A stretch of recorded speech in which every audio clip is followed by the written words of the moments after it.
Welcome to an episode of Visions of Crucible. Yes, Crucible. Not one of my favorite modes, but definitely something that's become more and more popular because it is PvP. It is done in more of a one-on-one kind of basis, a little bit more personal, a little bit more streamed to your account, and they're putting tons of different rewards and whatnot attached to it, pretty much forcing us to play this mode. So we might as well play it, right? Well, the way I like to do it is I'm going to turtle up, kind of, but in a way that I'm not using my offensive teams. Something to make things a little more difficult for the opposing player, but something that I still have plenty of juice left on offense to be able to take out some of these counters that they might be putting up. So with that in mind, that is how I've scaled my teams. That's how I've scaled what I've put in what room. And pretty much just something just to kind of bug them a little bit. And I'm going to tell you why in certain rooms I've done the things that I've done. And then also like why I've put ISO and stuff like that as well in certain rooms, because there are rooms that go off of different ISOs. So without further ado, we're going to go into what our room 1 is. And room 1 at the moment is on offense and defense, both Raider and Skirmisher. We're going to gain 200% damage when under 50% health. So we're going to want them to drop down in health so they do more damage, basically, is what it's talking about, right? And so for this, I was like, okay, what kind of teams are ones that take damage, keep going, kind of things like that, speed up, put stuff on them that it's still going to be okay, even though they're low damage. The one that I could think of the most that made the most sense to me was going to be symbiotes. Now I happen to have sus, so having sus is kind of a plus when it comes, because that way I can also put him on there, and I can make sure that they speed up, that they do some fun stuff, that they get a churn, they get things going, but they're also going to take some damage. So they'll speed up, they'll heal up, they'll do more things. They're raiders, they're skirmishers, they're what they are. Sus, you can very easily, and I'll do it right here, you can take and move him to a raider, and they're ready to go, right? Locked and loaded, ready to go. So you have raider on Carnage, which is going to skip around doing damage to everybody. We all know Sus does tons of damage and does a bunch of AoEs and chain attacks and adjacent attacks. Void Knight, AoEs, adjacent attacks. And then we have Gwynnm. Gwynnm does AoEs, does chain attacks, does some fun stuff, puts barrier up, puts evade, things like that. And then Venom is a striker. He's going to just eat up all those vulnerables, take tons of churns, flipping buffs, and so on and so forth. So for room 1, that is what I'm putting. But if I didn't have that team, if it was one that I didn't have sus yet, and they're going to be slow without him, another team that I would think about probably using would be Secret Defenders. So Secret Defenders, again, you have your Raiders. I put Quicksilver in there as the 5th, as a Raider. So we're going to have 3 Raiders, and then, of course, Black Cat as a striker, just doing a ton of damage, double tapping after all these things. A lot of AoEs involved here, adjacent attacks, so on and so forth. And they're just fast and they're tough. Yeah, this one's not very big because I don't build for Arena and I don't build for Crucible. This is just kind of the way they are and the size that they are. But I know some of y'all have just some massive Secret Defenders, and I understand it. They're a good team. And maybe one that's going to fit into that lineup in that room and make it so that it makes it a little difficult for the opponent. I, of course, am going with the sus and the symbiotes because I want to keep Secret Defenders for offense, and it's just an option of mine and something that I'm interested in. And I don't really plan on playing with sus very much on offense. I plan on using APOC and other teams, and I definitely don't plan on using symbiotes. I'm planning on using Sinister 6 and Doc 6 and so on and so forth. So it's an option that I'm going to use and I'm going to go with. So next we're going to go to room 2. Room 2 is called Mystic Healthcare. So in this one, we're going to have Mystic characters gaining 20% drain per negative effect. That's bleed, offense down, trauma, disrupted, so on and so forth. The team I thought about with this, at first I thought about doing like Omega Red, something like that, but he's not Mystic. So the next best thing that I could come up with trying to use for that without impacting stuff that I'm going to be using on offense would be Hero Asgard, using Val and Beta Ray Bill, and then putting Thor from Nowhere into the team as an Asgard as well. Um, and you could switch out Cersei or Sylvie if you want with the other Thor as well. Doing that just to have the stuns and the charges building up with him. But I like Sylvie for the stun opening up with her special. Also for her AoE when it comes to her second turn. And yeah, I think this team would be good. We're not going to use them on offense, so why not put them somewhere where we're getting some use out of them? And I think this Mystic kind of calls out to them and kind of makes it so it's a good option for them to go into and to use on defense so that you're getting the most use out of your roster. So anyways, that's an easy one there. So we're going to go into room 3. Room 3 is going to be when it rains. So we're talking about when positive effect is applied to a character, increasing the duration of. When negative effect is applied, increasing the duration of. So they're both kind of the same thing when it comes to that. So you're going to think about teams that put a lot of buffs on or teams that put a lot of debuffs on. So I'm going to go with the teams that are protecting themselves, that have put a lot of buffs on themselves that I have built well, right? One of those teams that I have is New Avengers. It's a defensive team in War, so why not a defensive team in Crucible, right? They put a ton of buffs, including evades. So for putting evades, guess what? They're stacking more evades. Death proof, they're stacking more death proofs. Safeguard, they're stacking more safeguards. So I think it's going to work. They're a fast team. They have assists, so you're going to have to bring in like Echo or, Darkhold or something like that. They're adding lots of buffs to themselves constantly. They got a tank in Tigra. I put Coulson next to Tigra, so that way if somebody's going to die out right off the bat, it's going to be him and not Thing. Thing counterattacks no matter where they are, so it really doesn't make a difference. So yeah, I'd rather lose Coulson than lose Thing right off the bat, just to have somebody a little bit stronger there with those counterattacks. So that was my option. But another idea I had is like, okay, there's an oldie but a goodie that's used all the time. It's a team that, we're used to having in our repertoire, but sometimes it's on defense as well because, it's just one of those teams that's been around for a long time. And I mean, why not, right?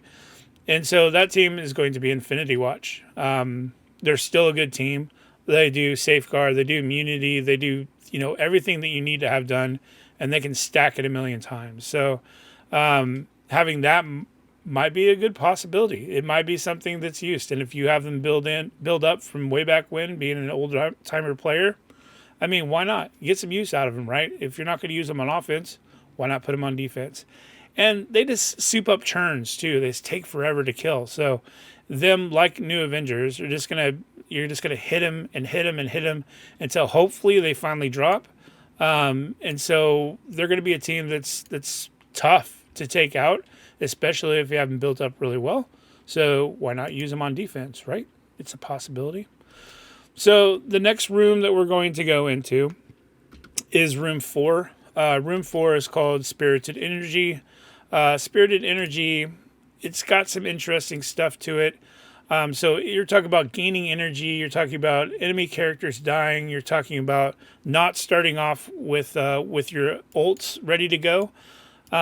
So there's some teams that I kind of like went back and forth on. I'm like, all right, well, what do I have that I don't use on offense? What do I have that I might want to use on defense? That's something that I don't have to worry about their ult going off right off the bat. And so my first thought, when I thought about that, honestly, was not what I ended up putting in this room. So what I put in this room, after all, is invaders. Okay, bear with me. So I know you're going to think, okay, Icarus goes in and just destroys him. Well, if you look at the rules, it says ultimate abilities cost 3 more. So Icarus isn't going to ult. But you know who else doesn't ult? Yeah, that's right. Nick Fury. Nick Fury speeds up right off the bat. He goes first. He's going to speed them all up, give them a bunch of buffs. they're going to go, they're going to take turns, right? And then when they come back around, now he's going to summon, right? Because he's got ability energy, he's done some stuff. So now he's going to summon. So now he's going to bring him in. It's just an interesting thought, something that people are going to probably bring in Icarus and Cersei and be like, oh, I'm just going to bang this out. And they'll, wait, where's my ult? You know what I mean? And then the other team's assisting, they're going at it. You might just get a chance to be able to blow up one of those Icarus teams, especially if they're bringing in like some kind of speed turtles where they have like cable and stuff that aren't really built and they're just hoping they get them go fast. Well, when an enemy character dies, allied characters gain ability energy. So I'm getting ability energy when I'm killing off those people that aren't as well built. So it's just kind of like a, hey, guess what? You kind of screwed up by doing that kind of thing. And hopefully I'm going to take advantage of that and get a win in these first couple weeks, right? Because that's what we're looking for is the first couple weeks, hoping to get some wins and move up the ranks so that way we can kind of peter off after then. And not using teams we're going to use on offense. This is not something you're going to use on offense. So again, why not use all of your roster, throw it on defense, right? All right, so there you go, invaders. So we're going into room 5 now. Room 5 is called Robotic Double. Okay, robotic, tech, right? So tech character uses ults. It's going to revive an ally tech. We all know the two teams that we're probably going to put into these, right? I mean, it's pretty much a given. And so I have both those teams down here, one of which is going to be Bionic Avengers.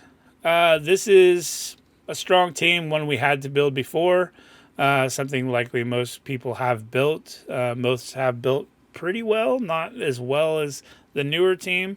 But if you want to use Pegasus on offense, yes, I said it, then you could put this team on defense. And so that's a way to maybe counter. And I mean, we all know the other one. The other one, of course, is going to be Pegasus. I mean, that's probably what you're going to see most of the time. You're not going to beat it with Bionic, right? They're just not as good. But if somebody puts Bionic, you can beat it with Pegasus. So it's just playing that, okay, if I'm on offense, what am I going to do? Plus, if you have them both on offense, a mirror match, maybe adding some speed to it, you know, adding something like Emma, adding something like Cable, adding something like Falcon, possibly, is going to speed your team up and give you the advantage in a mirror match. So that's something to think of as well. Not just going at it ham-fisted and trying to take it out, but actually having some kind of thing for an offensive team to counter that team once they have it on defense. I'm not sure how like MOE and something like that is going to use since they do have Kang and Ultron, both of their tech. But I mean, we're going to see once the season starts. This is preseason, right? We're thinking. So these are ideas, okay? All right, so we're going into room 6 here. Room 6 is going to be health insurance, okay? So on turns, remove all positive effects from self, and you're healing for those positive effects, right? So I'm thinking, okay, so what is something that has buffs that you don't necessarily need on offense, and what is something that maybe needs some health because they don't have the highest health pool of all the teams? And I was thinking of quite a few. I ended up like picking one that I do have built, that I think everybody has built because we're trying to go for APOC. And so that team's going to be Death Seed. Death Seeds, when they drop down, they're getting those debuffs. They're getting invasions, counterattacks, you know, stuff like that. Dropping those to add health and speed up at the same time. Because you get your speed before, it's not necessarily at the end. So when you get the buff, it gives you that speed. So at the beginning of your turn, you might still have the speed emblem sitting there. But if you're dropping it on your turn, then you've already used the speed to get there, if that makes any sense. And so having it again doesn't really make a difference. And so like when Nemesis uses his special and speeds you up, gives you that speed, you get the speed, then it removes the buff and gives you help. So it does double what it's supposed to be doing. So Death Seed, I think, might be something that's going to get you very fast. Might get you some wins, especially on defense. I mean, you're going to probably mirror match it to counter it. And then it's, you know, adding some speed to it. But, you know, they're going to have to use some speed there. So if they do the mirror match and they use some speed, you get a win. You know what I mean? So why not? Why not try something that you already have built? use the rest of your roster, using everybody. But it's a pretty thick defense, and you can add some speed to it on defense if you want to. You can add an Emma if you want to do that. I mean, you can add a Rogue if you want to do that, because, we're all using Extreme X-Men and stuff like that now too with Gambit. So if you wanted to add Rogue, something like that, go for it. Put it on there. Manipulate it. All these are easily manipulated. These are just ideas. You come up with your ideas off the top of this. These are just what I'm thinking outside the box to put on here quick, since we don't get a practice run on it, right? Because we don't have those special servers. So we're putting these out in real time when we have it. So we're just thinking off the top of our head. We can watch other people do things inside of test servers till we're blue in the face. It's still not going to be the same unless we put it down in the game and we get to play against it and play with it and see what other people do against our defenses. So these are 6 quick defenses with a couple of extras to put in. Pick them if you want.